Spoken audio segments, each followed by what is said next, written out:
And joining me now is Benoit Hardy-Chartrand. He is an adjunct professor in the Department of Political Science and International Affairs at Temple University, Japan, and he joins us live from Tokyo. Sir, good to have you here with us. It's, I guess, very encouraging that these high-level talks took place in the first place. Absolutely. I mean, it's been 5 years since the last trilateral meeting.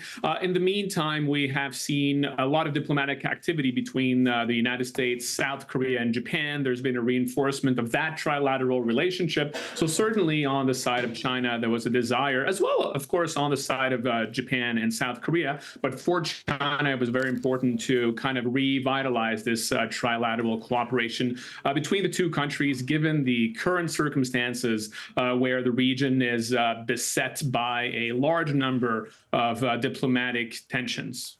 Ahead of the summit, I mean, people were downplaying expectations. How would you characterize ties between these three regional heavyweights? How aligned are they?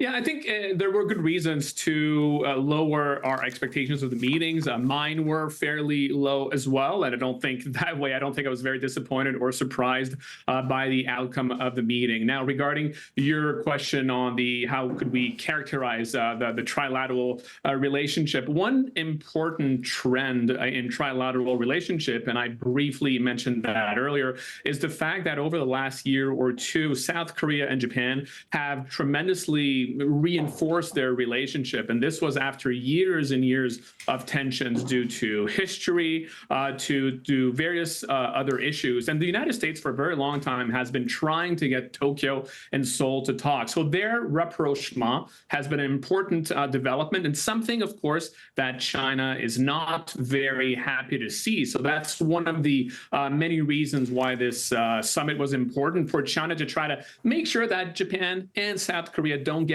too close to the United States, try to bring them back into their orbit. Mm-hmm. But, you know, obviously that's going to be very difficult to do because these relationships between Washington, Seoul, and Tokyo are basically institutionalized. If you are China and you are looking at this through a China lens, these are two of the most important U.S. allies in Northeast Asia.